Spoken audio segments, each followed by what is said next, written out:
কেন্দ্রের বিজেপি সরকারের বঞ্চনার বিরুদ্ধে প্রতিবাদ জানিয়ে দিনহাটা শহরে ধিক্কার মিছিল করল তৃণমূল যুব কংগ্রেস। রবিবার বিকেল 5টা নাগাদ দিনহাটা শহরের হিমন্ত বসু কর্নার থেকে বেরিয়ে শহর পরিক্রমা করে এই ধিক্কার মিছিল।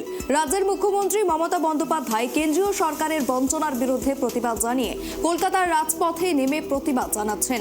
সেই পথ অনুসরণ করে মন্ত্রী উদয়ন গুহের নির্দেশে দিনহাটা শহরে কেন্দ্রীয় সরকারের বঞ্চনার প্রতিবাদ জানিয়ে এদিন এই ধিক্কার মিছিল বলে জানিয়েছেন দিনহাটা শহর ব্লক তৃণমূল যুব কংগ্রেস সভাপতি মৌমিতা ভট্টাচার্য।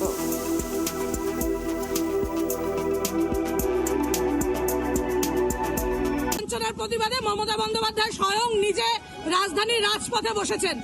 আজকে আমরা কলকাতা পৌঁছতে না পারলেও উদয়ন গুহর নির্দেশে দিনহাটা শহরে তৃণমূল যুব কংগ্রেসের পক্ষ থেকে মিছিল রাখছি, ধিক্কার জানাচ্ছি বিজেপির আগ্রাসী মনোভাব যুক্ত সরকারকে, যারা সাধারণ মানুষকে বঞ্চনা দিয়ে রাজ্যকে রাজনীতির আঙিনায় নিয়ে গিয়ে পৌঁছেছেন, সাধারণ মানুষকে বঞ্চনা দিচ্ছেন, তাদের প্রতিবাদেই আজকে আমাদের এই মিছিল।